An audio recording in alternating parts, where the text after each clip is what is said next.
Kita juga sudah berhadir bersama pemateri kita, yaitu Bapak Fikri Alhaq Mariana, yang nantinya akan lebih banyak menjelaskan tentang materi pada hari ini.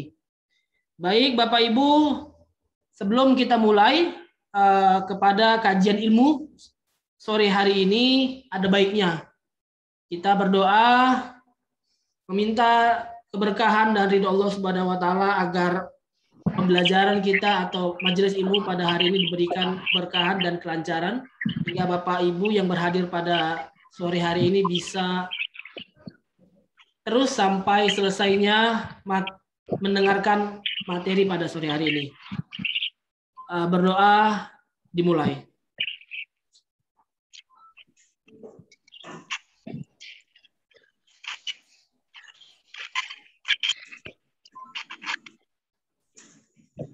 Ya, doa selesai.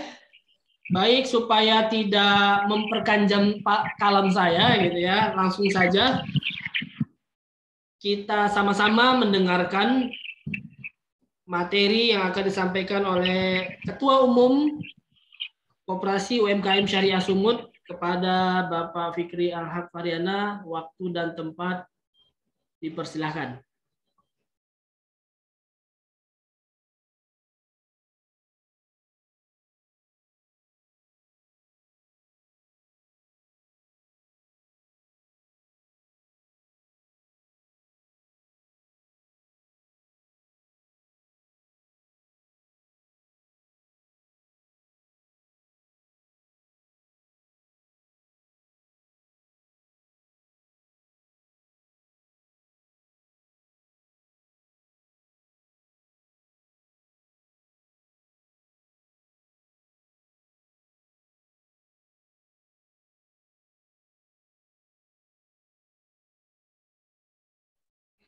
Baik, bismillahirrahmanirrahim. Ya, Bapak Ibu semuanya, ini juga hadir, alhamdulillah, Bapak Dr. Arifai sebagai Ketua Dewan Pembina Koperasi UMKM Syariah Sumatera Utara. Ya, jadi terima kasih banyak, Pak. Ya, hari ini kita adalah pertemuan kedua dalam training muamalah, ya, bersama dengan Sekolah Bisnis Islam, ya. Jadi hari ini juga masih dengan saya. Ya nggak apa-apa, ya mudah-mudahan Bapak Ibu tidak bosan, ya karena gimana ya, sudah ditawarkan ke teman-teman yang lain juga rupanya memang mengamanahkan ke saya. Mudah-mudahan lah, ya ini bermanfaat, dan tentu saja mudah-mudahan bisa menjadi amal jariah untuk kita semuanya, ya, dan ilmu yang bermanfaat. Bapak Ibu semuanya, hari ini kita akan membahas tentang materi yang kedua. Jadi materi pertama, sekali lagi silahkan bagi yang tertinggal bisa mengakses videonya, ya, tentang maqasid syariah, ya, tentang maqasid syariah yang nantinya tentu kalau kita bicara syariah kita harus paham dulu maqasid syariah itu apa, ya. Baik, hari ini kita akan membahas masuk ke dalam sudah mulai bagaimana mengelola perusahaan, yaitu bagaimana kita menyusun visi dan misi sesuai dengan syariah. Bagaimana sih sebenarnya visi dan misi sebuah perusahaan muslim itu? Ya, perusahaan Islam itu seperti apa? Namun demikian, ya, saya akan menyampaikan sedikit dulu sekilas tentang kenapa kita harus membangun sebuah visi. Nah, sebenarnya materi ini sudah pernah saya share. Jadi nggak perlu saya sampaikan secara utuh. Ya, saya akan sampaikan saja mulai dari visi dulu. Bapak Ibu, oke, saya slide show, ya, ya.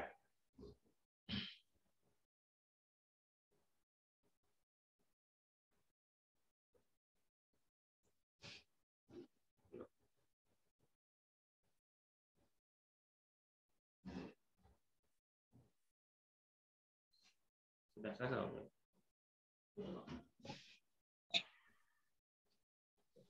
Ya, ini judulnya adalah bagaimana mengelola perusahaan dengan model SSHJL. Ya, jadi ini judulnya hari ini. Nah, hari ini kita akan masuk ke strategi. Jadi Bapak Ibu, Oke, sebentar ya. Ini sedang dikonekkan.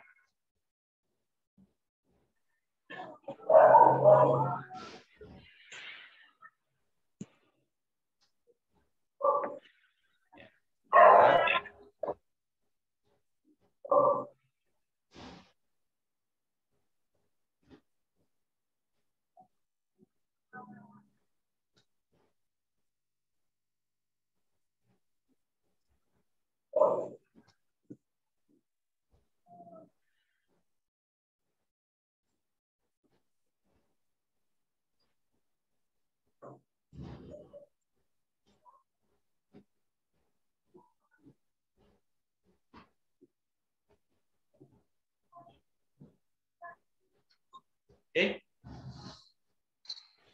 Sebentar ya Bapak Ibu ya. Sudah. Baik ya. Jadi hari ini kita bicara tentang bagaimana Bapak Ibu sebagai UMKM mengelola ya bisnisnya menggunakan sebuah model SSHCL. Jadi sekali lagi bagi Bapak Ibu yang pernah gitu ya dengan sharing dengan saya, model ini alhamdulillah ya dibangun ya dari kemudian pengalaman.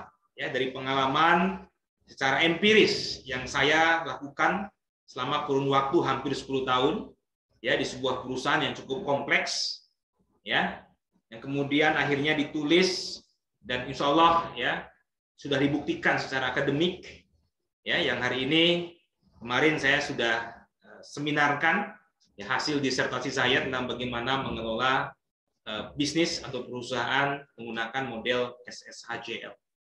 Ya, Bapak Ibu semuanya, ya, apa itu SSHCL? Jadi begini, ketika Bapak Ibu UMKM, pasti Bapak Ibu sebagai pemilik UMKM memiliki dua tujuan besar, ya, dalam mengolah UMKM-nya. Tentu Bapak Ibu tidak mau selamanya UMKM disebut UMKM. Bapak Ibu tidak mau lagi, ya, 2 tahun, 3 tahun ke depan masih disebut dengan UMKM. Artinya apa? Keinginan terbesar seorang pengusaha, seorang pengolah bisnis adalah ingin bisnisnya itu terus bertumbuh, ingin bisnisnya sustainable, ya. Jadi keinginan pertama dari seorang pebisnis adalah sustainability perusahaan. Jadi sehingga 2 tahun, 3 tahun ke depan perusahaan Bapak Ibu jangan lagi jadi UMKM, tapi menjadi perusahaan besar.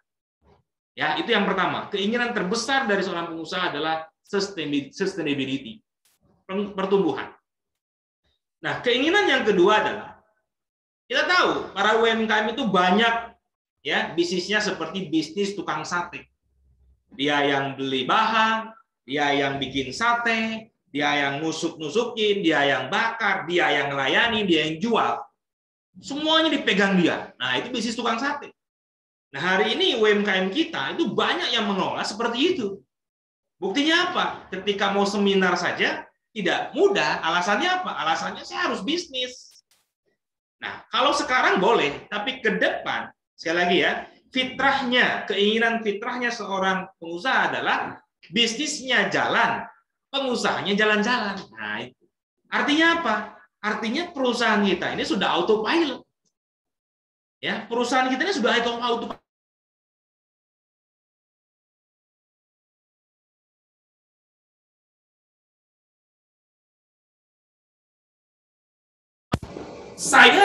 Perusahaan saya gitu ya, yang saya pimpin ya, itu sudah autopilot. Makanya saya bisa. Ketika yang lain mengatakan, oh saya sibuk, nggak bisa ngisi, saya sibuk, nggak bisa jadi pengurus operasi, karena alasan memang masih memegang bisnisnya. Nah, kenapa saya bisa? Karena apa? Itu tidak mudah dibangun bertahun-tahun, membangun sistemnya supaya autopilot. Jadi ketika bisnis Bapak Ibu sudah autopilot, yang akhirnya apa? Bapak Ibu itu seperti seorang pilot pesawat terbang. Seorang pilot itu hanya bertugas, hanya digunakan, hanya in charge, ya, hanya dibutuhkan ketika apa? Ketika mau take off, ketika mau menyusun sebuah target, strategi, sebelum lepas landas perusahaan kita. Itu disitulah leaders. Ketika pesawat sudah terbang, ya, itu sudah jalan, kita nggak perlu dibutuhkan lagi. Dibutuhkan lagi ketika apa? Ketika pesawat menemukan kondisi darurat. Nah, ketika perusahaan kita kondisinya butuh darurat, barulah disitulah seorang CEO turun. Disitulah seorang CEO betul-betul incas. Tapi dalam kondisi normal, pesawat akan tetap otomatis dia mencapai tujuan yang sudah ditetapkan. Karena sudah tinggal landas. Nah, bagaimana bisa seperti itu Bapak Ibu? Nah, tentu ini yang kita bangun.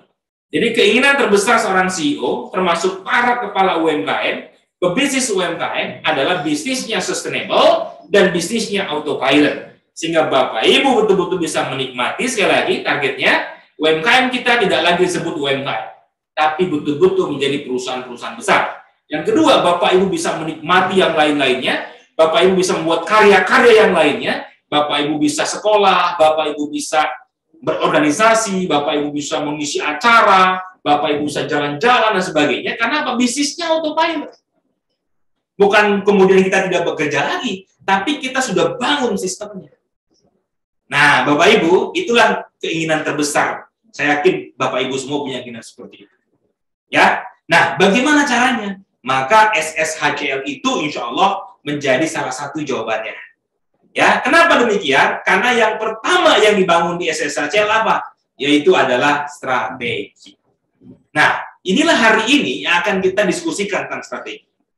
Ya, tentu bagaimana membangun strategi secara syariah. Nah, gitu ya. Bagaimana membangun strategi secara syariah? Bapak Ibu, dalam model SSHCL, saya kembali ke slide awal, di sini ada strategi. Jadi strategi itu yang dibangun pertama kali. Kenapa ada anak tangga yang terus bertumbuh? Karena strategi membuat perusahaan kita itu terus bertumbuh. Ya, membuat perusahaan kita terus bertumbuh, sustainability. Ya, nah inilah yang kita bangun hari ini. Pertama kali tugas pimpinan adalah membangun strategi. Tadi seorang pilot harus mempersiapkan pesawat, men-set semuanya, mau kemana dan sebagainya, untuk segera tinggal landas. Ya, nanti setelah itu kita bicara sistem, kita bicara human capital, kita bicara corporate culture, kita bicara leadership. Ya Bapak Ibu, makanya nanti training manajemen sekolah bisnis Islam ini, setelah strateginya beres, baru kita bicara membangun sistem. Nah, membangun sistem.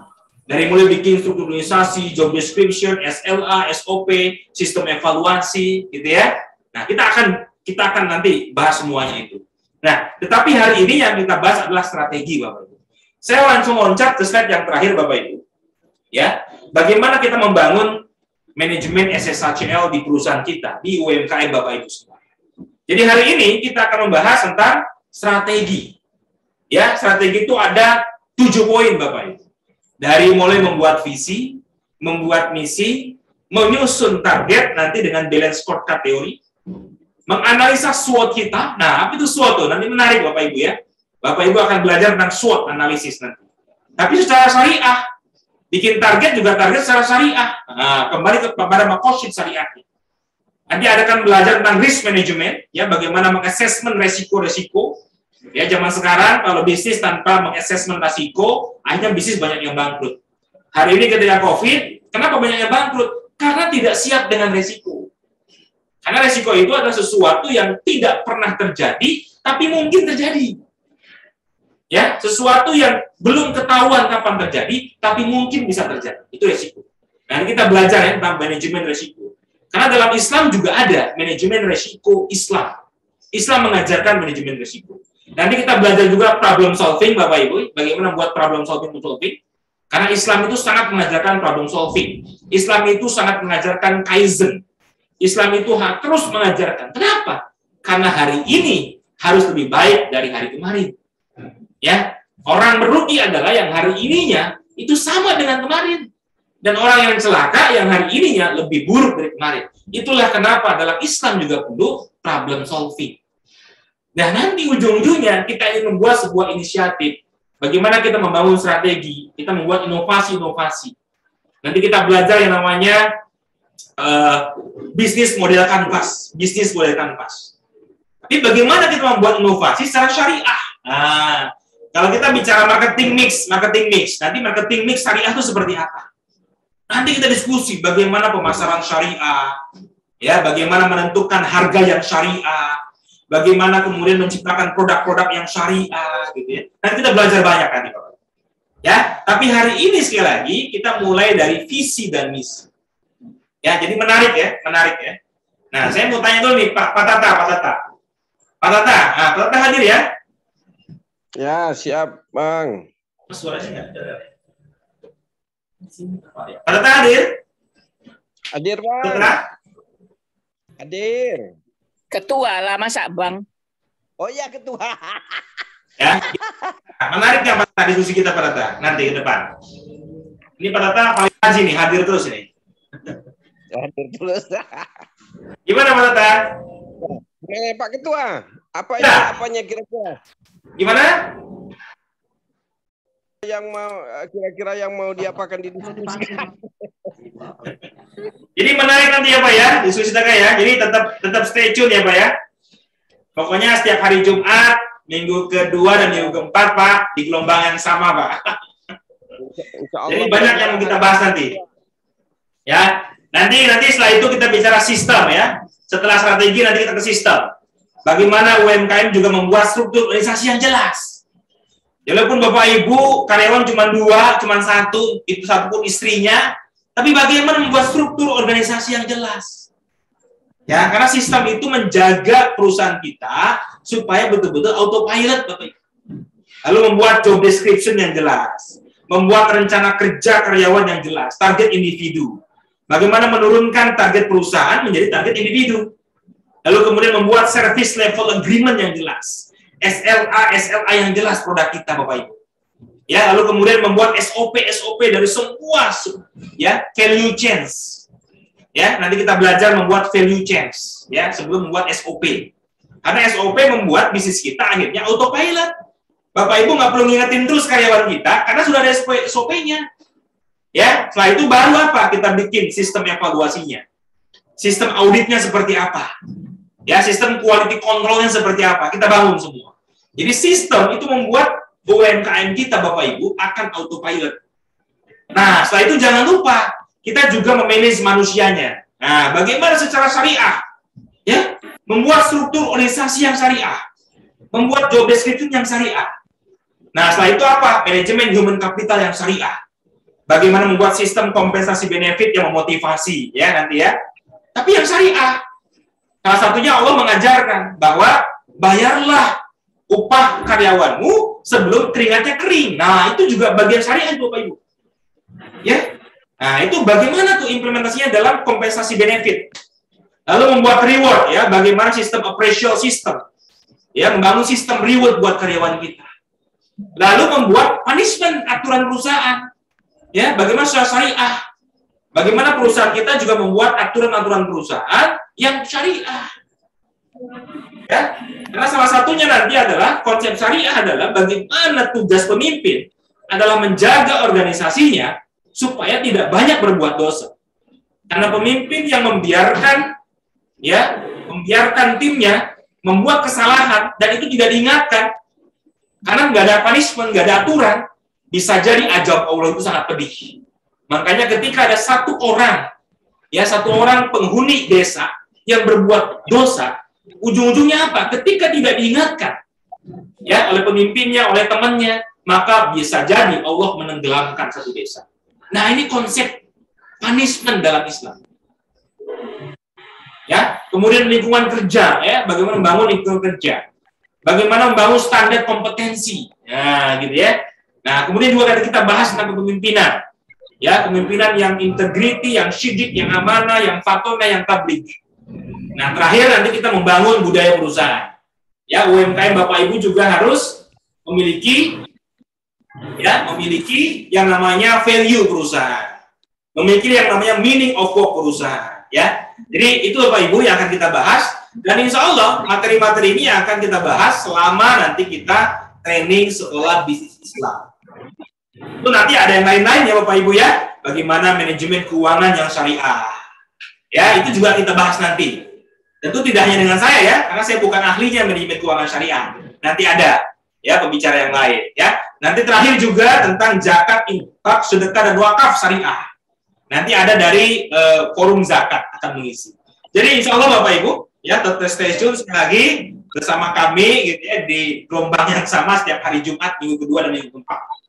Baik, Bapak Ibu, baik kalau begitu kita akan mulai masuk ke materi tentang bagaimana menyusun visi dan misi bisnis Islam. Ya, itu Bapak Ibu. Nah, Bapak Ibu, saya ini di, oke. Bapak Ibu, ya, menyusun visi dan misi adalah bagian yang pertama, yang paling utama dalam bisnis. Ya, oke. Sekarang saya mau tes dulu nih. Bapak Ibu boleh jawab di chat ya, di chat aja jawabannya, jangan pakai suara. Coba Bapak Ibu ya katakan oke, ya, katakan oke. Kalau bisnis Bapak Ibu, perusahaan Bapak Ibu, UMKM Bapak Ibu itu sudah punya visi dan misi. Nah, tolong chat. Saya pengen tahu berapa banyak yang sudah punya visi dan misi. Ya, silakan chat Bapak Ibu. Kalau sudah katakan oke. Kalau belum katakan no, ya. Boleh ya? Tolong chat. Tolong chat Bapak Ibu. Ya, saya lihat nih. Chatnya. Oke. Wah, sudah punya semua. Alhamdulillah. Oke. Ya, Farijal sudah oke. Oke. Pak Tata belum. Masa sih Pak Tata? Bisnisnya udah gede, masa belum? Ya, kemudian apalagi nih? Oke. Pak Rizal sudah oke. Salam, silakan. Baik Bapak Ibu. Ya, alhamdulillah. Ya, ada yang belum, ada yang sudah. Nah, yang belum, Mbak, yang belum. Ingat baik-baik sekali lagi, perusahaan itu yang dibangun pertama kali adalah visi dan misi. Sama seperti koperasi kita. Ya, koperasi kita kan yang saya concern dan saya ulang-ulangi setiap meeting apa? Visi dan misi. Bapak Ibu ingat nggak? Kalau kita meeting, yang selalu saya tampilkan pertama kali apa? Visi dan misi. Yang dijual kepada calon-calon anggota. Ya, apa yang dijual? Visi dan misi. Saya pun mau ikut gabung di koperasi.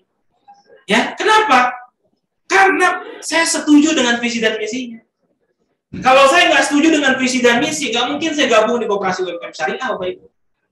Bapak Ibu menikah, ini yang perempuan, nih, yang perempuan, Bapak Ibu mau dinikahi sama laki-laki, kenapa? Karena laki-laki itu menawarkan visi, ya kan? Karena menawarkan visi. Tidak mungkin Bapak Ibu, nih ibu-ibu mau dinikahi seorang laki-laki kalau laki-lakinya nggak nawarin visi. Karena pertama kali seorang wanita ketika dilamar pasti nanya, Bang, apa rencana Abang ke depan? Mau punya anak berapa? Mau ajak saya kemana, Bang?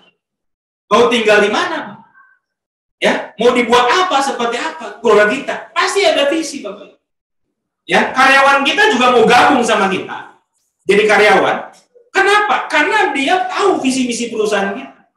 Jadi jelas visi misi itu penting banget. Ya, jadi yang pertama yang dibangun dalam perusahaan adalah visi dan misi. Ya, nah sekarang bagaimana nih yang sudah punya visi dan misi? Mari kita luruskan bagaimana membuat visi dan misi secara Islam. Ya, kenapa? Karena Islam mengajarkan di balik visi dan misi perusahaan kita ada visi dan misi yang besar yang harus kita tentukan pertama kali, Bapak. Ya, baik. Oke. Nah, Bapak Ibu, seperti yang dijelaskan di minggu-minggu sebelumnya, di pertemuan pertama, ingat baik-baik bahwa visi hidup manusia itu adalah falah.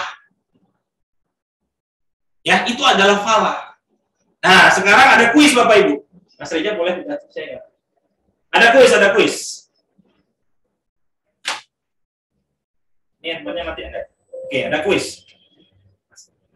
Oke.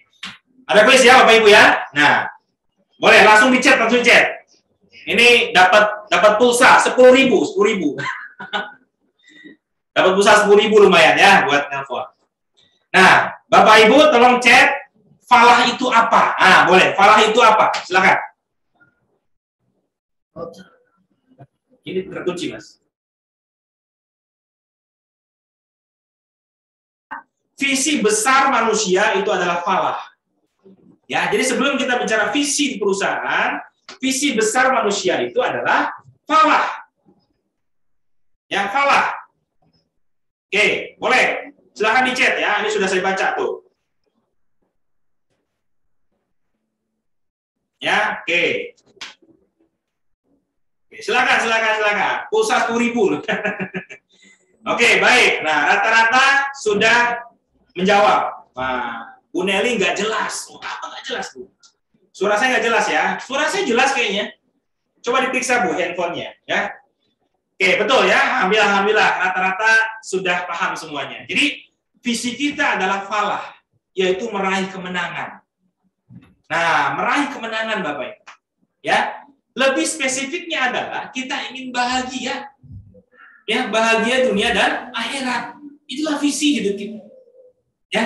Jadi ada sesuatu yang besar dari sekedar visi perusahaan kita yang harus benar-benar kita niatkan. Ya, oke. Jadi yang pertama dan paling benar adalah Pak Dadan ini, Pak Dadan Wardan ya. Terima kasih Pak Dadan. Ya, Pak Dadan menjawab kesuksesan. Ya. Nah, tapi ini kurang tepat Pak Dadan. Karena yang tepat itu Mbak Ayu Sintia. Yang benar adalah kemenangan. Ya, kemenangan yang benar ya. Baik, jadi Mbak Ayu dapat pulsa 10.000 ya. Nah, jadi konsentrasi ya, karena akan nanti kuis-kuis yang lain. Ada kuis-kuis yang lain. Oke, saya kemarin habis dari Padang itu, ada oleh-oleh nanti yang dapat nanti ada kuis oleh-olehnya. Dapat oleh-oleh dari Padang, dari tempatnya Bu Nelly. Baik Bapak Ibu, jadi intinya adalah ada satu visi yang besar. Kita ini buat perusahaan, buat apa? Intinya buat kebahagiaan dunia dan akhirat. Itulah falah. Ya, jadi, nah kemudian kita bicara misi. Ya, kita bicara misi. Setelah ada visi, ada misi, Bapak Ibu. Ya, setelah ada visi, ada misi. Nah, jadi kalau tadi visinya adalah falah, yaitu kemenangan, lalu kemudian definisinya adalah bahagia dunia dan akhirat, yang menjadi visi kita. Nah, sekarang misi. Nah, boleh. Sekarang kuis lagi. Ya, kuis lagi. Misi kita, kalau bicara dalam Islam, itu apa? Oke. Nah, boleh dicet lagi. Ini masuk. Oke, silakan dicat ya, apa misi kita? Nah, jadi kalau sudah ada visi, sekarang misi. Ya, apa misi kita? Ya, misi kita dalam Islam itu apa? Boleh dicat. Ya, ini pulsa 10.000 lagi. Sudah? Ada sudah jawab? Nah, silakan. Sudah ada yang jawab, Mas Reja? Siapa yang benar?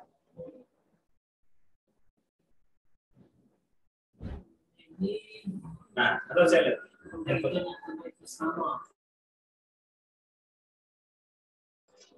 Ini adanya masih pulsa 10.000.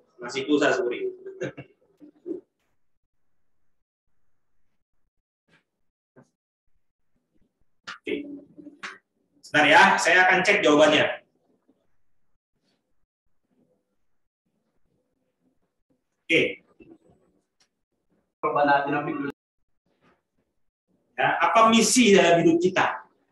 Nah, nanti ada kaitan Bapak Ibu ya, ada kaitan dengan bagaimana membangun visi, misi dan perusahaan. Jadi mesti paham dulu nih visi dan misi perusahaan kita. Ya. Oke. Nah, saya cek jawabannya. Oke, saja. Kira-kira jawabannya apa tuh?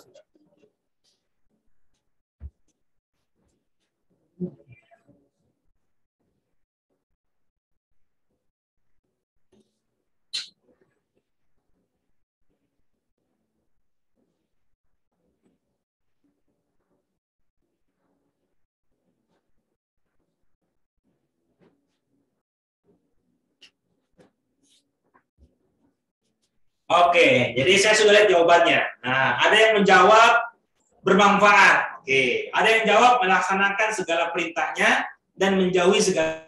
Oke, ada yang masih menjawab doa sapu jagat, ya, Robbana atina fid dunya hasanah. Kalau itu visi Bapak Ibu. Ya, jadi yang benar apa? Yang benar adalah ini. Ya, nanti yang mendekati tolong ya, Pak Reja tolong dicek yang paling mendekati. Yang benar adalah Bapak Ibu, ya, misi dalam hidup kita. Ini Syariat ayat 14. Tidakkah aku ciptakan jin dan manusia tidak lain hanya untuk ibadah. Jadi kalau mau mencapai visi falah tadi, bahagia dunia akhirat, ya ibadah. Ya, ibadah. Ya betul tadi ya, ada yang mendekati. Kan berikutnya menjauhi larangannya. Ya, tapi yang lebih jelas Bapak Ibu setelah ini apa? Ini. Jadi perusahaan kita, ya, kalau mau sesuai dengan misi hidup kita, perusahaan kita itu harus dibangun atas landasan misi 3 hal saja. Kenapa 3 hal? Karena 3 ini saja yang akan kemudian dibawa mati. Ya, karena hanya 3 hal ini saja yang bisa dibawa mati. Yang bisa membahagiakan kita dunia dan bisa membahagiakan kita di akhirat. Jadi perusahaan kita harus dibangun dengan landasan misi ini. Yang pertama adalah sedekah jariah. Bagaimana kita punya perusahaan, punya income, punya profit, punya duit, akhirnya bisa berzakat, bisa bersedekah, bisa berwakaf, bisa berinfak. Nah, itu misi kita. Jadi bagaimana membuat perusahaan supaya kita dapat duit, dapat income, dapat profit, ada sisa selain dari keluarga, kita bersedekah. Ya. Yang kedua apa? Ilmu yang bermanfaat. Jadi bagaimana kita buat perusahaan supaya perusahaan kita itu bisa menjadi ilmu yang bermanfaat. Ya, ingat ya. Jadi supaya perusahaan kita itu bisa menjadi ilmu yang bermanfaat. Karyawan-karyawan kita masuk kepada perusahaan kita, dia akhirnya berkembang ilmunya. Dia jadi pinter. Ya, yang tadinya nggak bisa masak, jadi bisa masak. Kita ajarin masak, di training. Selama dia masih bisa masak, terus-menerus, lalu masakannya dinikmati oleh orang banyak, itu yang namanya ilmu kita. Itu jadi ilmu yang bermanfaat, mengalir terus. Diajarin sama Bapak Ibu. Bapak Ibu ngerekrut karyawan, yang tadinya nggak bisa nyeles, jadi bisa nyeles. Ini training sales. Ini training marketing. Akhirnya apa? Orang-orang bisa jadi beli produk. Ya, orang-orang bisa beli produk kita. Produk kita dibeli oleh orang, manfaat bagi orang tersebut. Ya, kalau produknya makanan, jadi nikmati makanannya. Paling tidak karyawan kita yang tadinya nggak bisa nyeles. Akhirnya dia bisa jadi nafkah.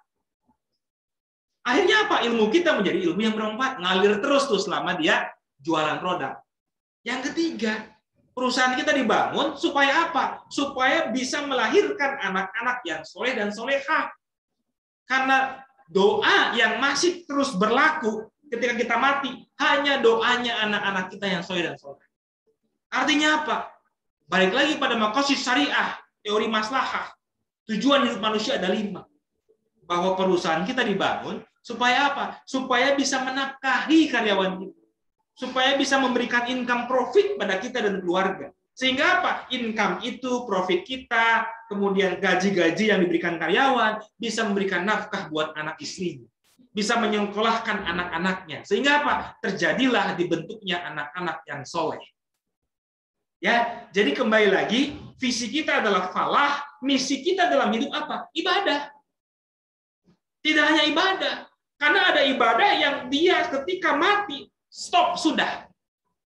Tapi ada ibadah, ada pahala, ada amal kebaikan yang kalau kita mati masih mengalir. Yaitu adalah inilah sedekah jariah, ilmu yang bermanfaat, dan anak-anak yang soleh. Jadi rugi Bapak Ibu kalau diminta ngisi materi nggak mau. Apa akhirnya? Saya yang menikmati ilmu yang bermanfaat.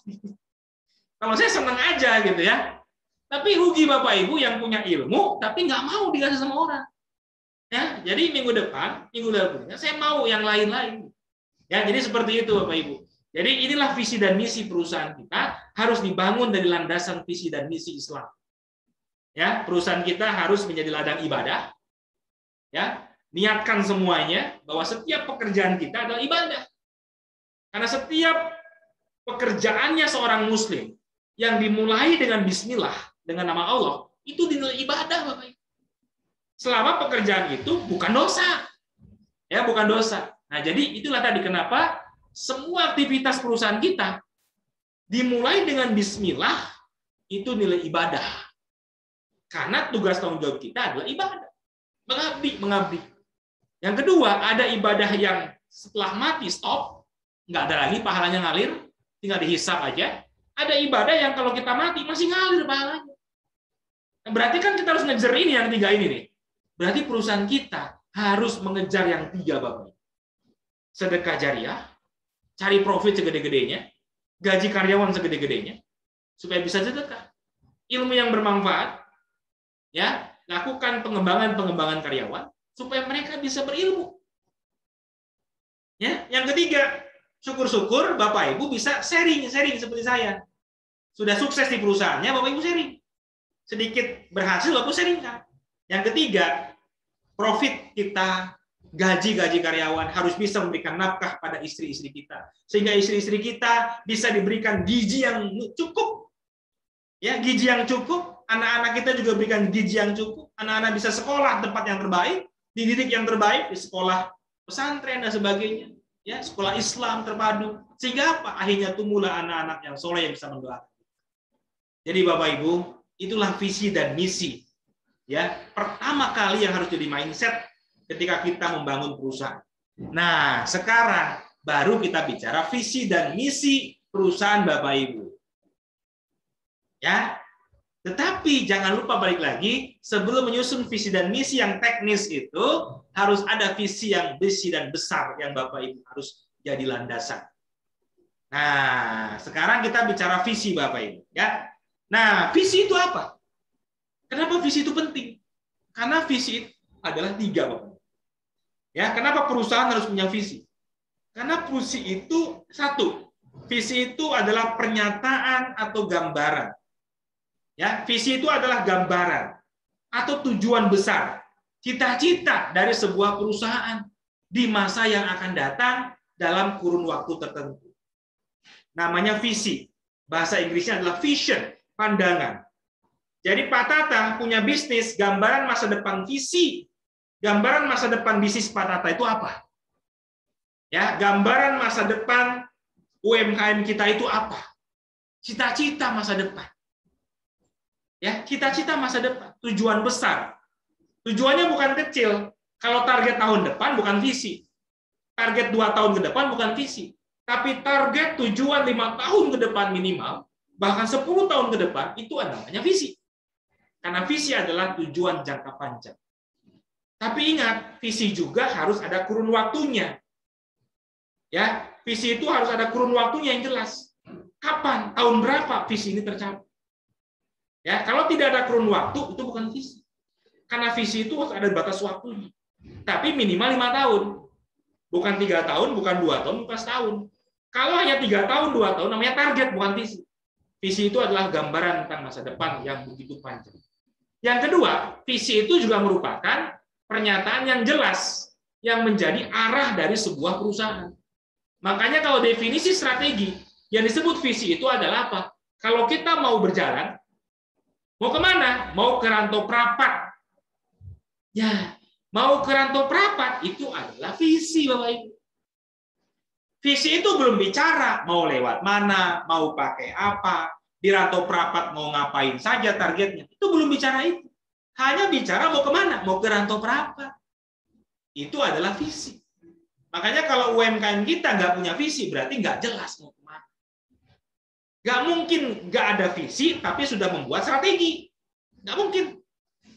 Sudah belum ada visi, tapi bikin target. Target profit berapa, target sales berapa, target jaringan berapa, target produksi berapa. Nggak mungkin. Kalau nggak ada visi. Ya, kalau ada visi, kalau nggak ada visi tapi sudah punya target, itu seperti kita ditanya mau kemana nggak jelas, tapi kita sudah tahu mau ngapain. Saya mau makan bakso, saya mau ketemu teman saya mau ketemu mau menghadiri akad nikah, tapi nggak jelas mau kemana, mau di mana. Ya, jadi tentukan dulu visinya. Nah, visi juga nomor 3 Bapak Ibu harus merupakan pernyataan yang menampilkan core activity dari perusahaan Bapak Ibu. Jadi visi itu harus menggambarkan core activity-nya. Aktivitas utama bisnis Bapak Ibu apa? Jadi ingat ya, visi harus terdiri dari 3. Pertama adalah gambaran masa depan. Kedua adalah ada kurun waktunya. Yang ketiga adalah ada menjelaskan tentang core activity-nya. Nah, itu visi Bapak Ibu. Jadi sekali lagi, ingat, visi itu harus ada 3 isinya. Yang pertama adalah mau kemana, gambaran masa depan. Prestasi apa yang akan Bapak Ibu raih dalam perusahaan Anda. Ya, misalkan menjadi perusahaan nomor 1, menjadi perusahaan yang terdepan, menjadi perusahaan terbesar, menjadi perusahaan yang terpercaya, gitu ya, menjadi perusahaan yang unggul. Nah, itu visi. Ya, yang kedua, visi itu harus menggambarkan core activity, aktivitas utama Bapak Ibu. Kalau Bapak Ibu sebagai perusahaan properti, berarti properti itu harus masuk dalam visi. Kalau perusahaan bergerak dalam bentuk makanan, makanan itu harus masuk. Jadi jelas perusahaan apa. Ya, yang ketiga adalah harus ada waktu pencapaiannya kapan. Jadi 3 komponen visi. Jadi Bapak Ibu yang belum punya visi, setelah ini ayo bikin visi perusahaannya. Yang sudah punya visi, satu, baik lagi, landasi dulu dengan visi dan misi Islam. Setelah itu kemudian evaluasi visinya, apakah sesuai dengan kaidah-kaidah membuat visi itu. Ingat sekali lagi, visi itu yang pertama, jangan analoginya disamakan visi dan misi. Maaf ya, kalau Bapak Ibu pergi ke suatu tempat instansi pemerintah, di situ dipajang besar-besar visi dan misi. Atau seorang calon bupati membuat visi dan misi. Kalau di dinas-dinas Bapak Ibu, di pemerintahan, mohon maaf ya kalau ada saudara di pemerintahan, yang mohon izin Pak Aripai yang pernah di pemerintahan, visi dan misi biasanya hanya lip service, hanya cuman pajangan doang, tapi tidak betul-betul diimplementasikan dalam strateginya, dalam langkah geraknya. Tapi di perusahaan-perusahaan rata-rata, yang namanya visi itu benar-benar mempengaruhi langkah gerak kita. Ya, jadi visi itu penting. Nah, sekarang kita cek, kita lihat bagaimana contoh-contoh visi dan misi. Nah, kalau misi apa? Tadi, kalau visinya adalah falah, misi itu adalah cara mencapai falah. Kalau visinya adalah bahagia dunia akhirat, misinya adalah bagaimana cara bahagia dunia akhirat. Makanya ibadah. Ibadah ada ibadah makdo, ada ibadah Ramadan. Lalu kemudian kejar itu 3 tadi. Sedekah jariah, ilmu yang bermanfaat, anak yang soleh. Orang yang bersedekah banyak nggak mungkin nggak kaya, Pak. Itu otomatis kaya. Ya, orang yang ilmu yang banyak bermanfaat nggak mungkin nggak berilmu, Pak. Pasti ilmunya tinggi. Ya kan, Pak ya? Nah, jadi seperti itu. Orang punya anak pasti bahagia. Nah, gimana anaknya bisa membahagiakan dunia dan akhirat? Ya, anaknya harus anak yang soleh. Ya, jadi jawaban visi adalah misi. Mau kemana rantau perapat? Lewat mana? Ada lewat Kisaran, ada lewat Tanjung Balai, ada juga bisa lewat Balige. Silakan mau yang mana? Itu namanya misi. Jadi misi adalah definisinya penjabaran-penjabaran dari sebuah visi perusahaan. Misi adalah langkah-langkah atau tahapan-tahapan untuk mencapai visi. Nah, sekarang contohnya Bapak Ibu. Kita lihat ya, contoh visi dan misi perusahaan-perusahaan gede. Perusahaan-perusahaan ini nggak diragukan Bapak Ibu.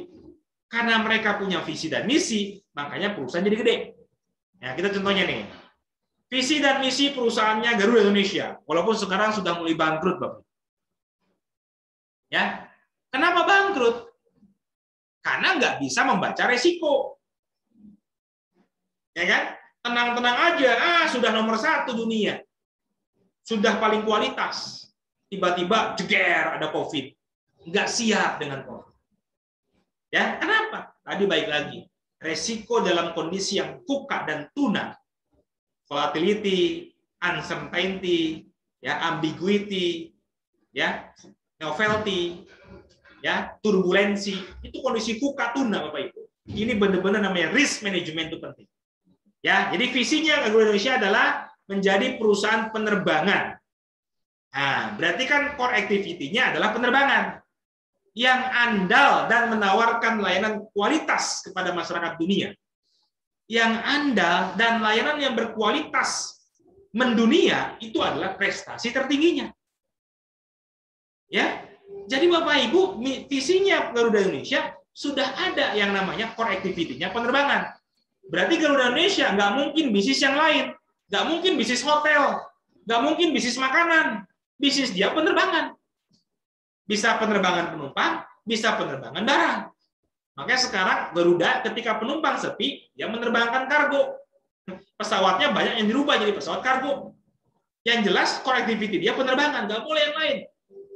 Ya, dan prestasi tertinggi dia ingin menjadi perusahaan yang berkualitas, melayani masyarakat dunia, itu prestasi.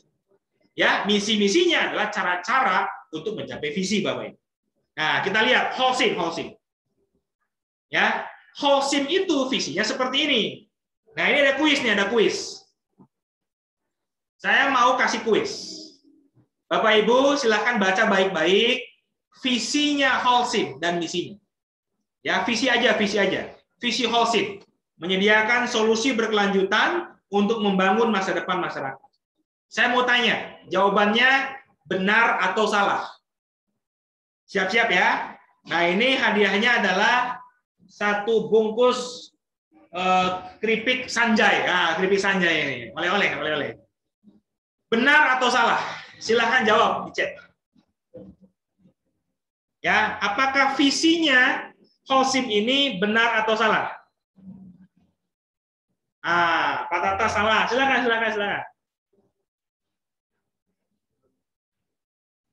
Tidak ada connectivity, salah. Oke, siap. Jadi jawabannya adalah salah, betul. Jadi Pak Tata dapat hadiah, Pak Tata ya.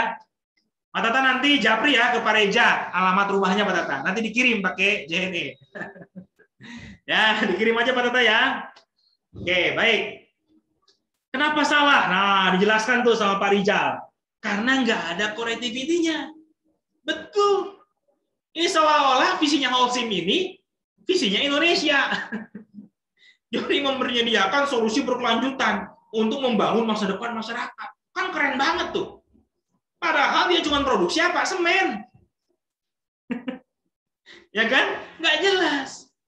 Coba kalau dirubah visinya.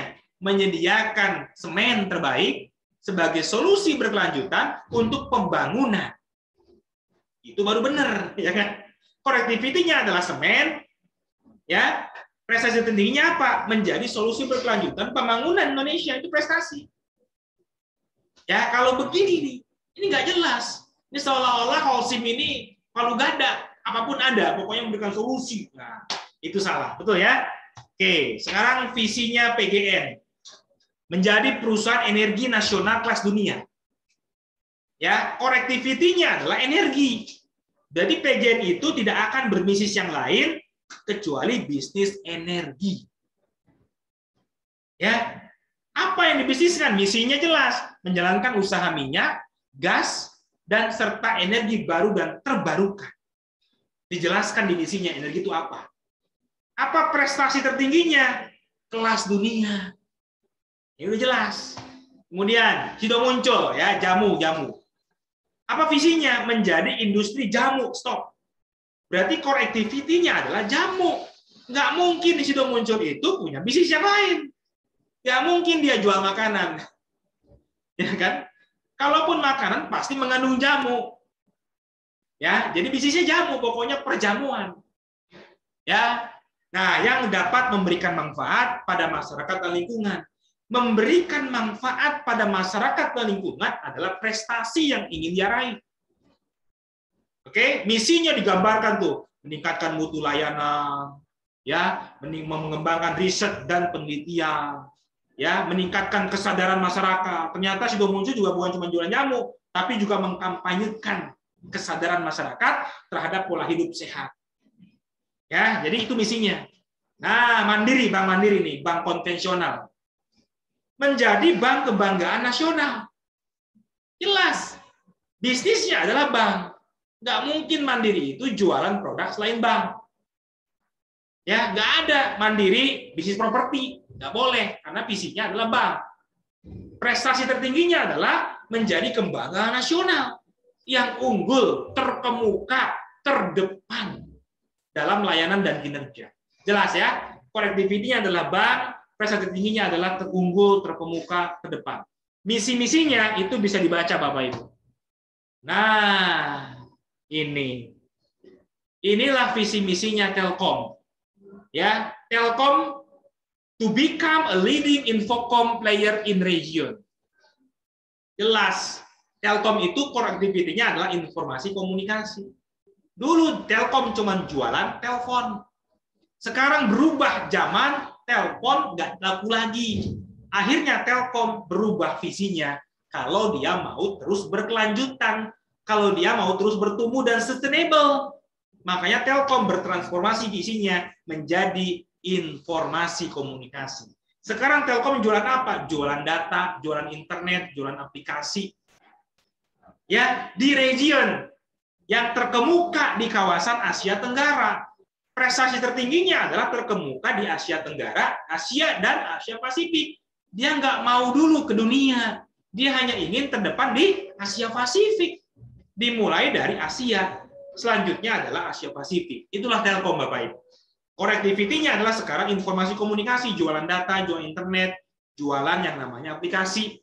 Kalau dulu cuma jualan telepon, karena dunia berubah, dia bertransformasi. Kalau mau terus berkelanjutan. Nah, Bapak Ibu, mohon izin, sekarang mari kita studi. Ya, karena saya di JNE, JNE adalah the large logistic company, ya perusahaan logistik terbesar Indonesia. Bagaimana JNE membangun visi dan misinya, Bapak Ibu? Insya Allah ini nyata, Bapak Ibu. Ya, ini nyata. Itulah kenapa saya bertahan di JNE, karena saya tahu visi dan misinya. Dan saya suka sama visi dan misinya, sesuai dengan visi dan misi saya sebagai umat Islam. Nah, Bapak Ibu, JNE dilahirkan tahun 1990. Pak Suprapto itu punya visi yang besar. Makanya Pak Prabowo selalu memesankan surat Al-Maun. Surat Al-Maun. Al-Maun itu, nah ini kuis. Kuis ya, siap-siap ya. Ini hadiahnya apa? Apa lagi ya? Oke. Hadiahnya oleh-oleh lagi, oleh-oleh ya, oleh-oleh. Kuis ya Bapak Ibu, siap-siap ya, chat ya. Surat Al-Maun itu menceritakan tentang apa? Nah, boleh silakan jawab. Ya, surat Al-Maun itu menceritakan tentang apa? Silakan Ibu jawab. Kuis. Nah, jadi Pak Prapto itu selalu berpesan kepada seluruh karyawan JNE, pokoknya ingat baik-baik Quran surat Al-Maun. Besok ulang tahun JNE yang ke-31 tahun, itu juga kami menyenangkan lomba buat anak-anak karyawan. Lomba tahfiz membaca Quran surat Al-Maun. Ya, boleh dijawab. Apa surat Al-Maun itu isinya tentang apa? Oke, siap. Oke, yang jawab pertama kali dan benar adalah Pak Rizal ya. Selamat Pak Rizal ya, nanti diantar sama kurir JNE. Oke ya, tentang apa? Oh, Mbak Ayu, bukan tentang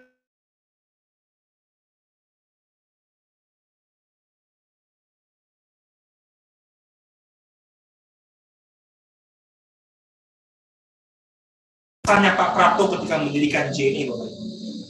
Ini yang sampai hari ini termaktub terus dalam implementasi kerjaan kita.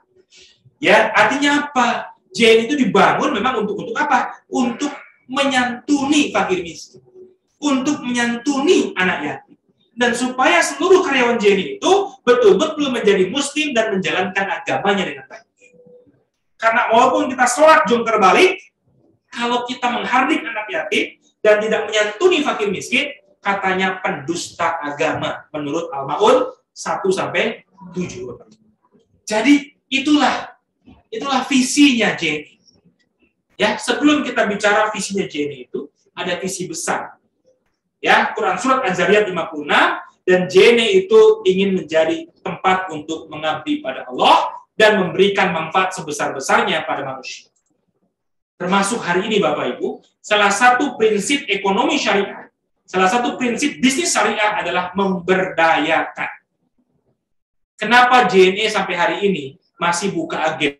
Kalau sekarang buka agen, itu sebenarnya kalah secara persaingan. Karena ketika kita buka agen, nggak bisa lagi ngasih diskon pada customer. JNE nggak takut Bapak Ibu, tapi JNE masih buka agen. JNE ingin memberikan manfaat sebesar-besarnya buat masyarakat. JNE yakin dengan niat buka agen, memberikan manfaat pada masyarakat, agen-agennya bisa dapat bisnis, bisa juga lapangan pekerjaan, JNE tidak takut kalah dengan pesaing-pesaing. Ketika pesaing-pesaingnya memutus agen-agen mereka, karena dia tidak mau ngasih komisi ke agen, dia pengen langsung ngasih diskon kepada customer langsung, customer-nya diambilin semua sama dia, tapi JNE tetap membuka ke agen. JNE berani ambil keputusan itu karena punya prinsip tadi. Ingin betul-betul Quran surat Al-Maun itu dilaksanakan dengan baik. Itulah visinya. Ya, Misinya aja. Kenapa Harina? Bapak Ibu, saya cerita begini. Jadi visi itu boleh berubah, boleh. Kalau tidak relevan, ya harus dirubah. Kalau ada peluang yang lebih besar, harus dirubah. Bapak Ibu, sebelum 2009, JNE itu punya visi menjadi perusahaan jasa pengiriman, ekspres tuan rumah negeri sendiri. Jadi waktu itu JNE hanya ingin menjadi perusahaan pengiriman ekspres yang di negeri sendiri. Ya, intinya apa? Kalau orang ngirim barang pakai JNE, jangan pakai yang lain. Tapi hanya bisnis pengiriman ekspres. 2 tahun kemudian, ketika JNE melihat sebuah potensi besar, bahwa ada potensi logistik yang lebih besar, ada warehousing, ada tracking, akhirnya JNE berubah visi. Tetap menjadi tuan rumah di negeri sendiri, tapi tidak hanya pengiriman ekspres, tapi ingin menjadi perusahaan logistik, Bapak Ibu. Karena JNE melihat kue logistik lebih gede. Ya, 2012, tidak sampai 2 tahun, JNE berubah lagi visinya. Kenapa? Karena saat itu JNE melihat, ini sudah akan terjadi namanya e-commerce nih. Ini yang namanya bisnis online itu akan merajalela ke depan. Akhirnya JNE menjadi perusahaan supply chain. Dan tidak hanya di negeri sendiri, JNE pengen jadi perusahaan global terdepan dunia. Jadi core activity-nya pada saat itu adalah supply chain. Ya, supply chain itu tidak hanya ekspres, tidak hanya logistik, tapi supply chain. Artinya apa? JNE ingin jadi e-commerce juga. Dan ingin menjadi terdepan dunia, itu prestasi. Nah, Bapak Ibu, 2021, JNE melihat realistis. Ternyata supply chain itu sekarang berubah. Orang nggak perlu lagi ngirim dari luar negeri ke Indonesia. Karena terjadi perubahan supply chain manajemennya. Yang kedua, JNE realistis. Nggak mungkin rasanya jadi terdepan dunia. JNE melihat dong kemampuannya. Makanya visinya berubah. Tidak menjadi supply chain company, tapi fokus menjadi perusahaan logistik, Bapak. Dan ingin tetap yang terdepan, tapi terdepannya belum dunia. Kita realistis melihat kondisi, terdepannya di negeri sendiri. Ini kan berbeda, Bapak Ibu. Berubah visi. Tapi JNE juga ingin mempersiapkan supaya JNE ini punya daya saing global. Karena suatu saat nanti JNE ingin balik lagi menjadi terdepan dunia. Tapi sekarang bolehlah mundur selangkah. Kita mempersiapkan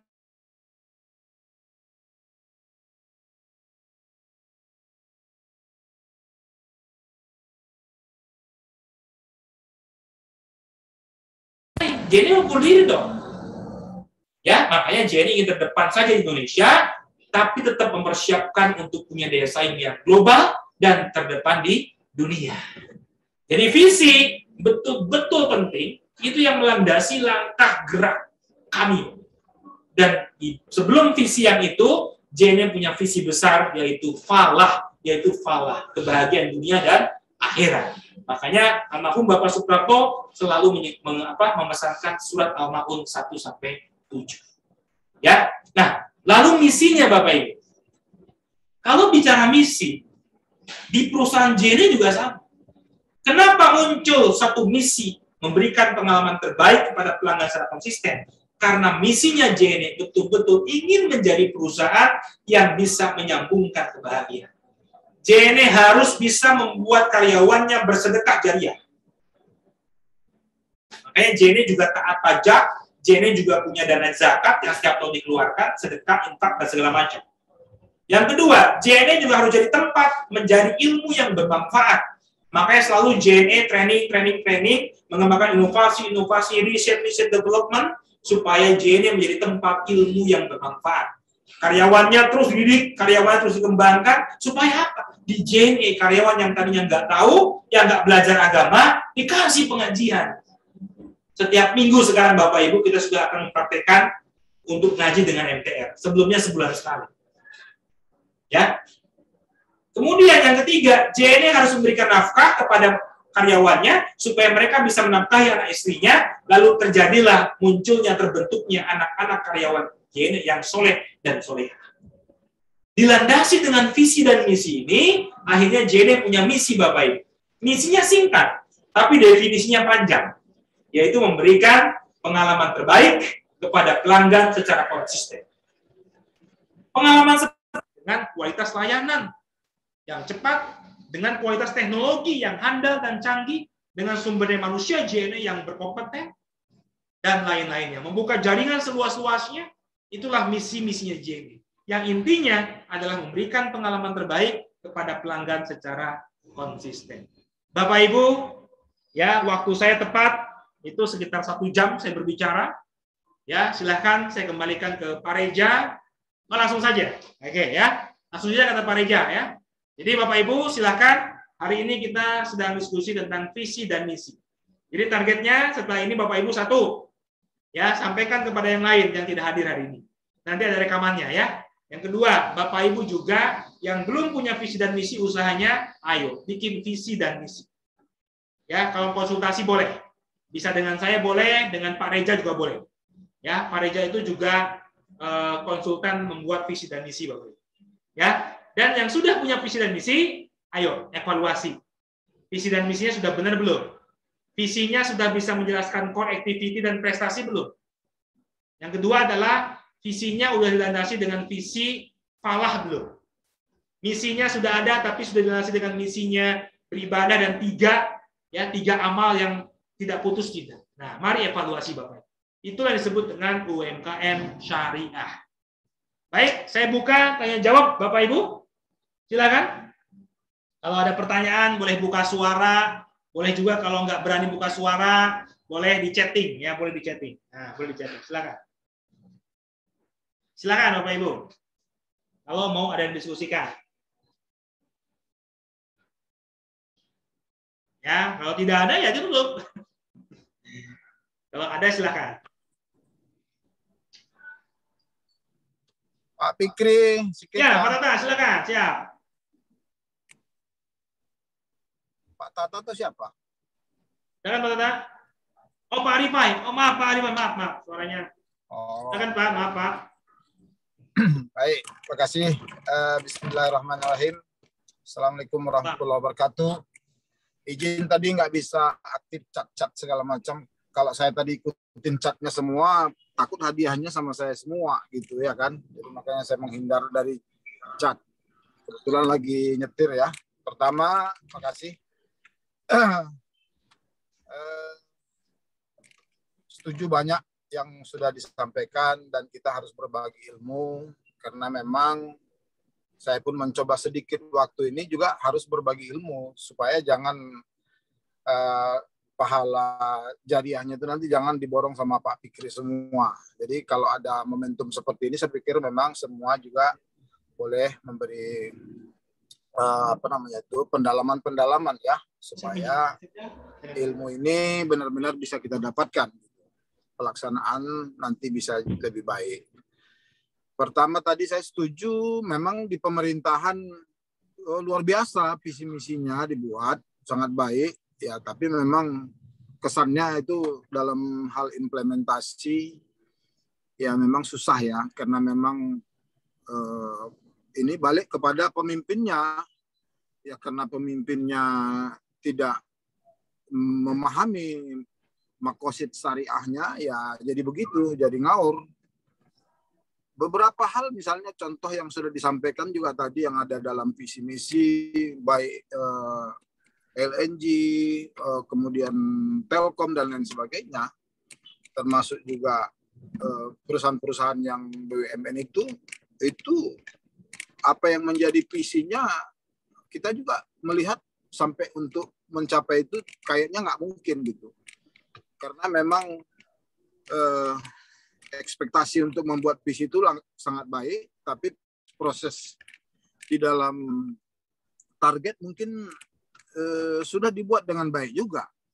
Misinya juga sudah bagus, tapi begitu strateginya tak jalan itu kenapa? Karena kembali kepada pemimpinnya yang tidak amanah, yang tidak sidik amanah tabligh patonah tadi, dan juga tidak memahami apa yang menjadi fondasi awal makosid syariahnya.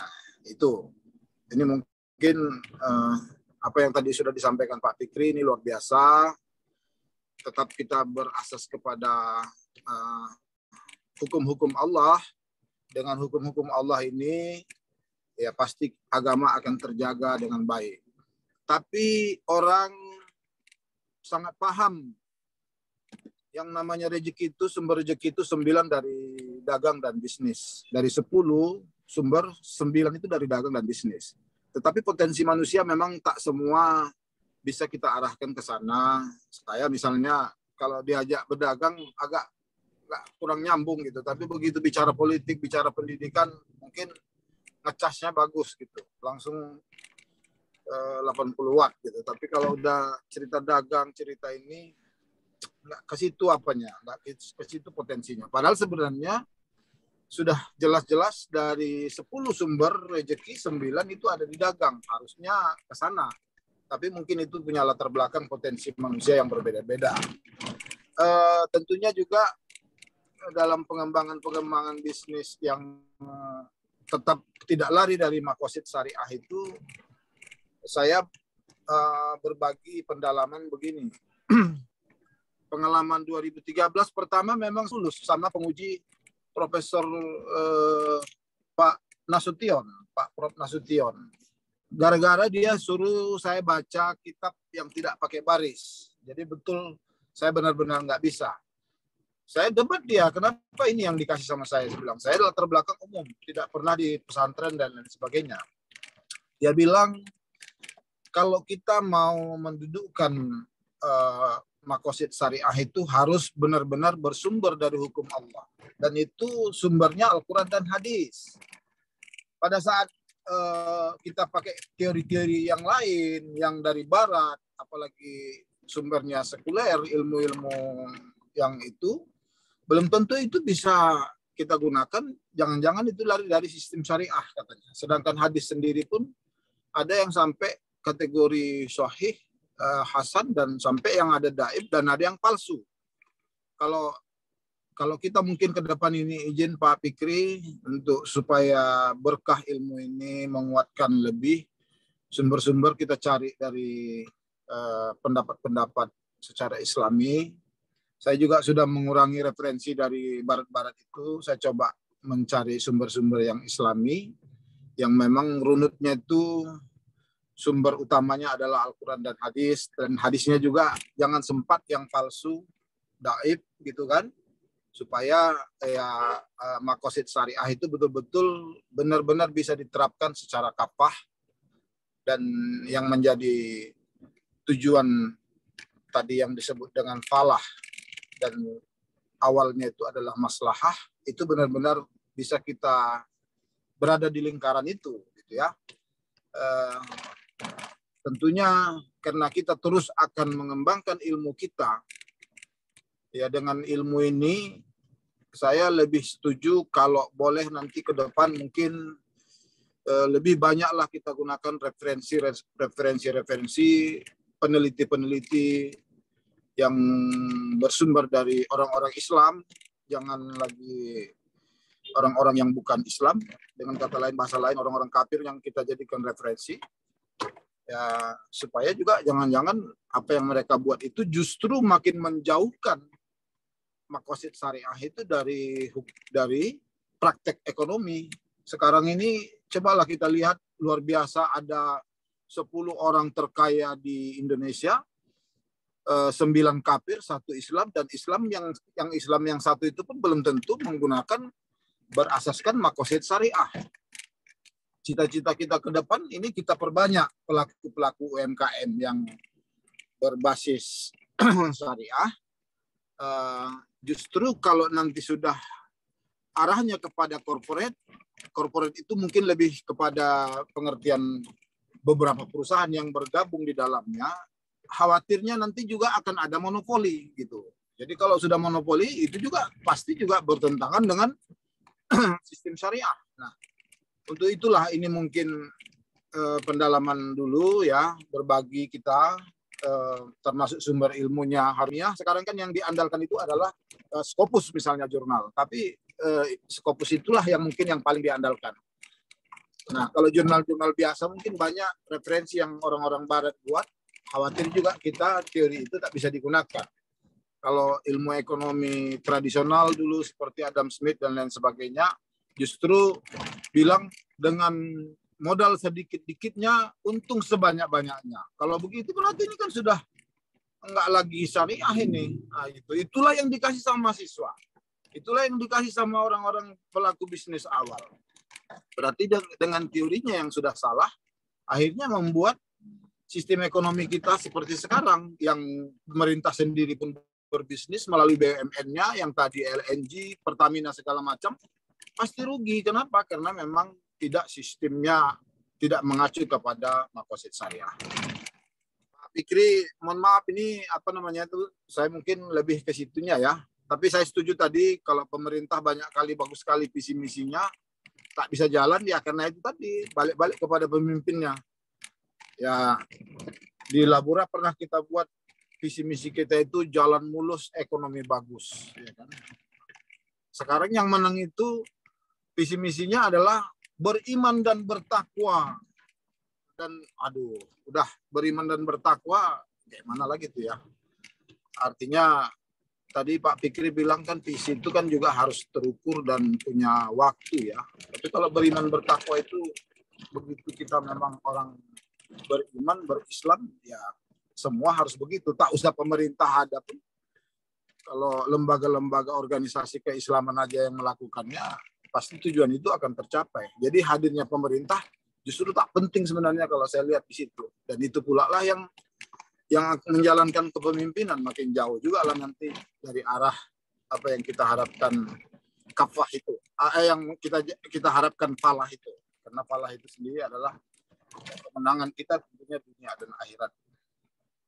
Saya lagi jalan ini Pak Fikri, izin ya pada kita semua, mohon maaf. Baik, Assalamualaikum warahmatullahi wabarakatuh. Salam. Terima kasih Pak. Jadi salah satu memang yang kalau kita bicara teori visi, banyak sekali para pemimpin pemerintah kita yang membuat visi yang sebenarnya itu bukan kaidah visi. Banyak yang membuat visi membuat masyarakat beriman bertakwa. Kalau itu sudah otomatis yang namanya sebuah negara didirikan, ya itu pasti memang ke sana larinya. Tapi visi yang dibutuhkan adalah konkret, ya mau kemana, ya. Nah itu Pak, apa potensi daripada wilayah itu? Jadi itu yang akan jadi visi. Apa masalah yang terbesar? Itu jadi misi-misi. Ya, jadi banyak Pak. Bahkan sebenarnya ini juga harus perlu ya kita ketahui bahwa seharusnya tidak ada yang namanya visi dan misi presiden. Yang ada itu adalah target-target presiden. Karena visi dan misi Indonesia itu sudah ada di undang-undang. Nggak boleh ada yang rubah.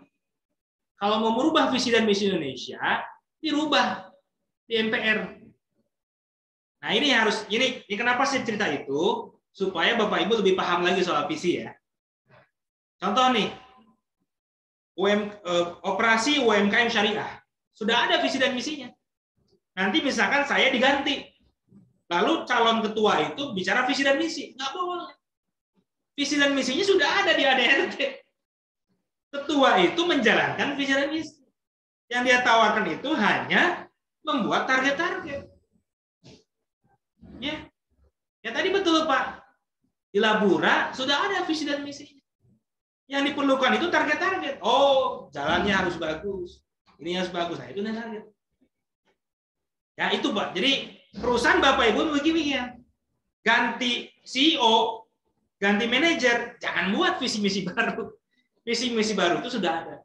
Kalau mau dievaluasi, biasanya dalam perusahaan itu yang untuk PT gitu ya, dia harus namanya RUPS, rapat umum pemegang saham. Kalau di koperasi berarti rapat anggota tahunan. Nggak boleh pengurus bikin visi misi sendiri. Jadi, nah, saya sepakat Pak Ari, Pai. Yang kedua Pak, terima kasih banyak. Ya, sekali lagi nanti kita terus mengoreksi dan memperbaiki sehingga jelas pesannya tadi dari pembina bahwa mari kita banyak belajar, ya lebih banyak kita belajar dengan teori-teori Islam. Insya Allah Pak Pai, ya ke depan kita nanti akan bahas Sekali lagi dalam hal manajemen SDM pun bagaimana nanti akan lebih banyak lagi dari syariatnya.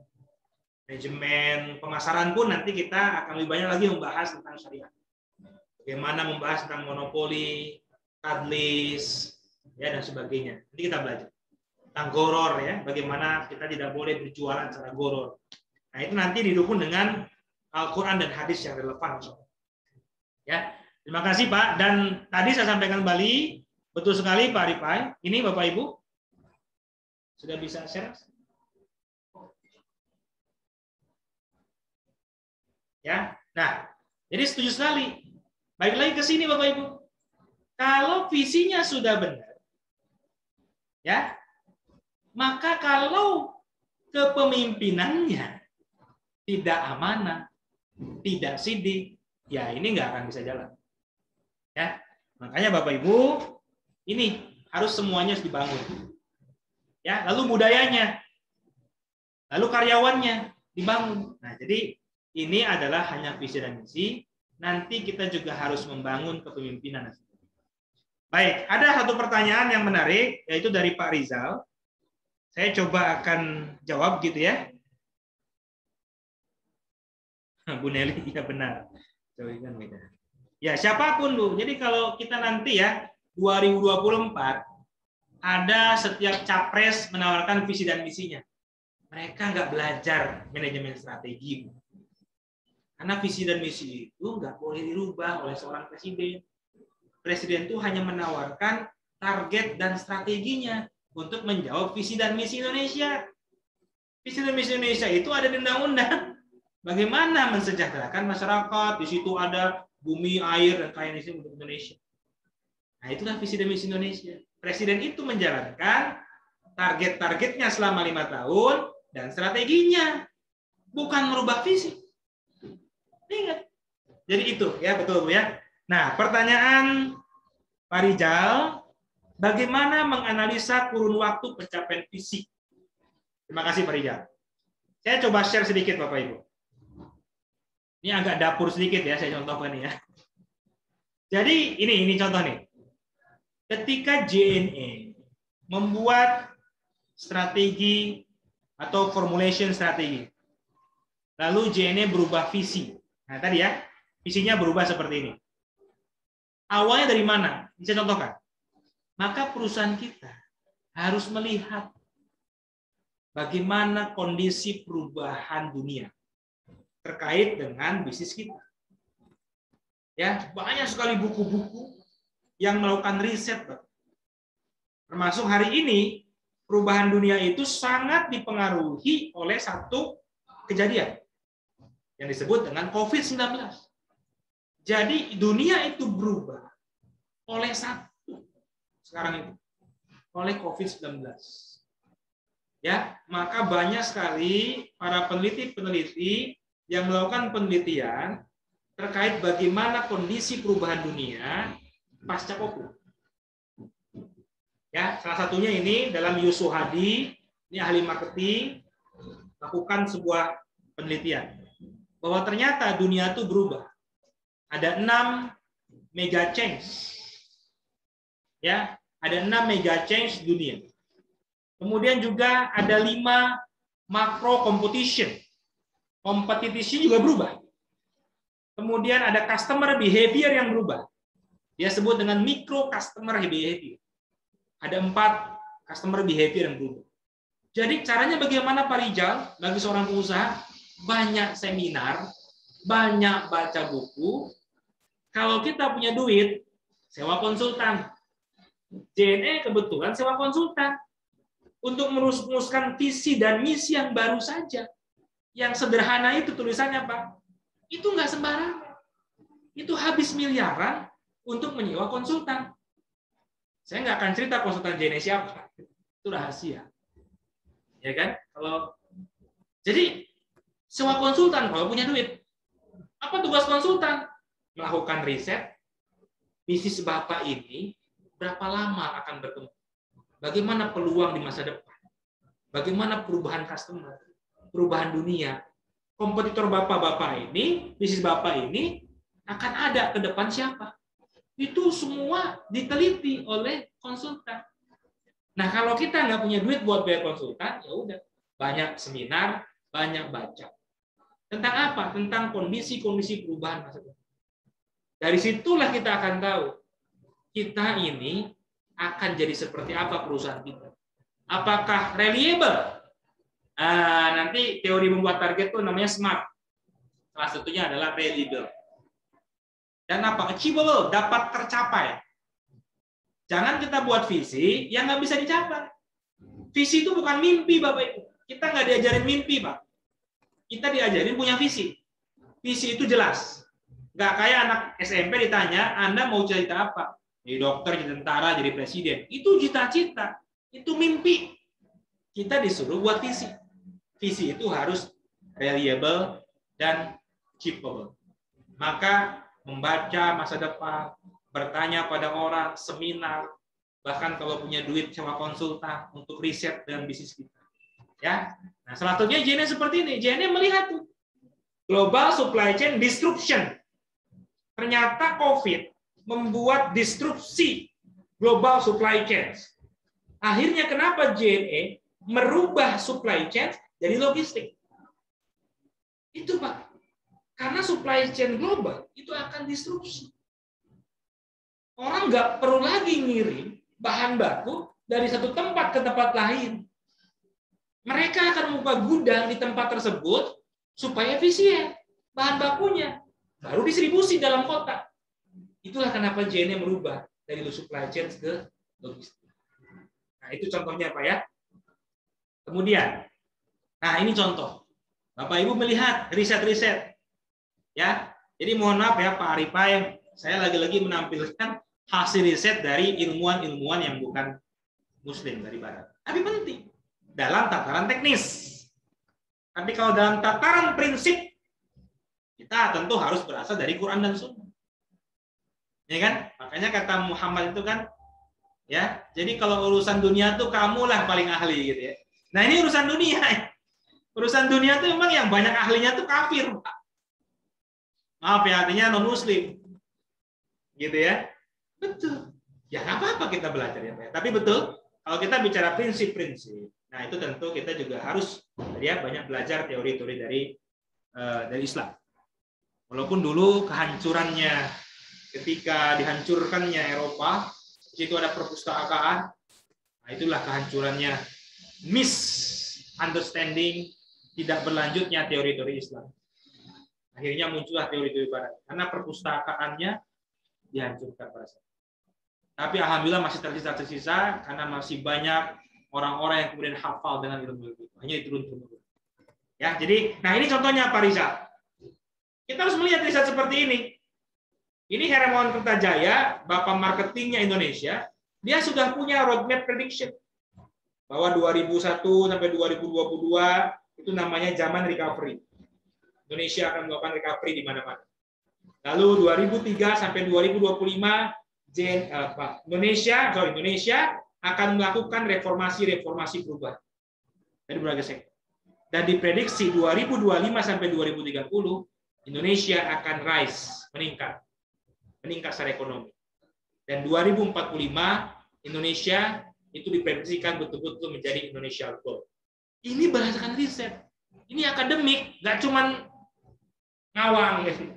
Nah, jadi jawabannya adalah Pak Rijal, kalau kita mau menentukan ya bagaimana visi kita tercapai kapan, tadi banyak membaca, banyak seminar, banyak diskusi, kalau punya duit sewa konsultan untuk memprediksi core activity bisnis kita di masa depan.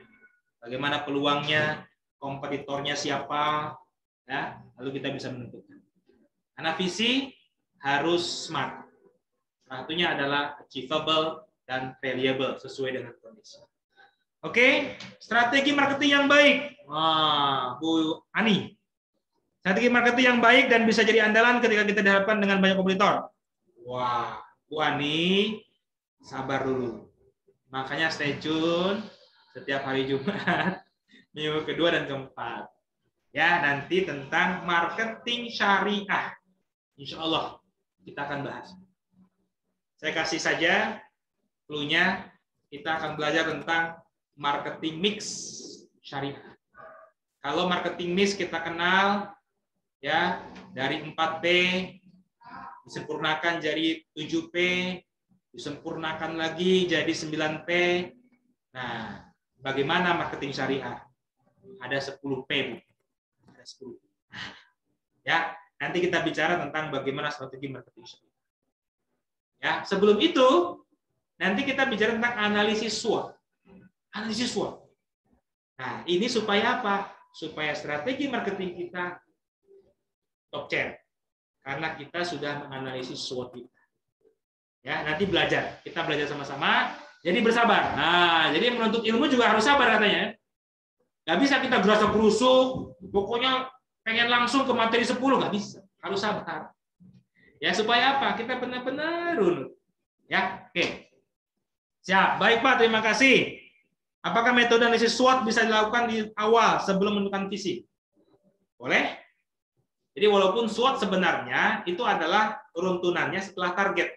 Visi, misi, target, ya. Ya, visi, misi, target, kemudian baru bicara SWOT. Tapi boleh nggak SWOT dilakukan sebelumnya? Boleh. Nggak apa-apa. Tapi fokus SWOT itu nanti paling fokusnya ke bagaimana kekuatan kita sekarang. Kira-kira mampu nggak kita mencapai visi kalau mau jadi terdepan di Sumatera dengan kekuatan kita sekarang, dengan kelemahan yang ada. Kalaupun kelemahan banyak, kira-kira dalam sekian tahun itu bisa diperbaiki nggak kira-kira? Kemudian opportunity, ya, kemudian ancaman juga ada. Nah, boleh Pak. Jadi SWOT bisa dilakukan sebelum menyusun visi, walaupun SWOT itu nanti juga dilakukan setelah menyusun target. Ya, bedanya apa? Kalau SWOT dilakukan sebelum visi, yang kita tuju adalah visinya, tujuan besar. Tapi kalau SWOT yang disusun setelah target, maka tujuan utamanya adalah bagaimana capai target. Ya, gitu. Baik, Bu Ani. Wah, nggak apa-apa, Bu. Ibu namanya semangat visioner. Tapi ingat, ya, karena kita harus belajar secara terstruktur, insya Allah sampai. Ya, terima kasih Bu Ani atas respon yang baik, karena pertanyaannya sudah sangat terdepan. Gitu ya, bagaimana nanti kita bahas di poin 7. Bagaimana membuat program kerja atau inovasi atau strategi marketing dan sebagainya dengan manajemen marketing syariah. Ya, nanti teorinya ada STP dilanjutkan dengan 10P. Di STP dilanjutkan dengan 10P. Nanti insya Allah kita bahas tuntas. Tentu tadi sesuai dengan pesannya Pak Ripai, kita akan betul-betul masuknya ke konsep syariah. Ya, nanti ada tentu dalil-dalilnya, bagaimana konsep menentukan harga yang syariah, bagaimana promosi yang syariah, ya, salah satunya tidak boleh namanya tadlis dan sebagainya. Ya, jadi terima kasih Bu Ani. Baik, saya kira karena waktunya sudah 17.51, ya, saya kembalikan kepada Pak Reja. Dari saya mohon maaf jika ada hal-hal yang kurang baik datang dari saya sebagai hamba Allah. Kalau ada sesuatu yang benar, insya Allah itu melalui ilmu-ilmu Allah, karena ilmu manusia itu tidak lebih dari setetes, ya, air di samudra yang luas. Terima kasih. Assalamualaikum warahmatullahi wabarakatuh. Waalaikumsalam warahmatullahi wabarakatuh. Waalaikumsalam warahmatullahi wabarakatuh. Waalaikumsalam warahmatullahi wabarakatuh. Oke.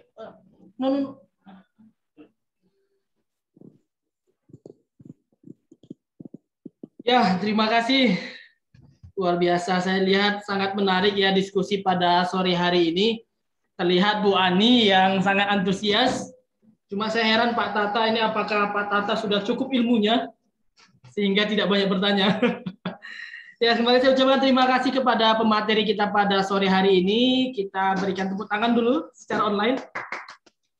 Oke. Luar biasa ya ilmu yang disampaikan pemateri kita pada hari ini. Kalau saya boleh review sedikit, visi dan misi itu adalah sesuatu tujuan yang memang harus kita capai. Bahkan sebelum ketika kita lahir di dunia saja, orang tua kita kan sudah membuat visi untuk kita. Bahkan belum jumpa lagi dengan anaknya saat yang itu gitu. Sehingga semoga menjadi anak yang soleh, berbakti kepada orang tua, itu kan bagian dari visi. Nah, terlepas dari itu semua Bapak Ibu, meskipun kita sudah punya visi dan misi yang bagus, tapi yang paling penting adalah bagaimana kita bisa menjalankannya dan mengactionkannya. Itu yang paling penting. Dan semoga Bapak Ibu yang sampai sore hari ini bersama kita, saya doakan semoga apapun yang menjadi tujuan, visi dan misi hidupnya di dunia maupun di akhirat bisa dikabulkan dan dimudahkan oleh Allah Subhanahu wa taala.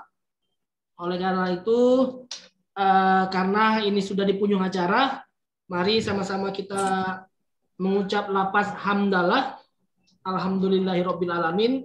Maka demikian berakhir pula acara majelis ilmu pada sore hari ini. Kemudian saya ingatkan kepada Bapak Ibu yang juga tadi menang kuis ya, dituntut saja Bapak Ibu langsung kepada ketum kita.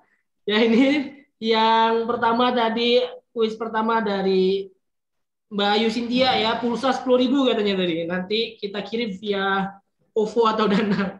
Dikejar saja 10.000, lumayan ini beli cilok. Kemudian yang juga Pak Tata juga dari janjinya ada keripik Sanjay Pak. Tolong japri alamat rumah istri pertama Pak ya. Biar kita kirim keripik Sanjaynya. Kemudian ya ada Pak Rizal, Bang Rizal, ini hadiahnya oleh-oleh.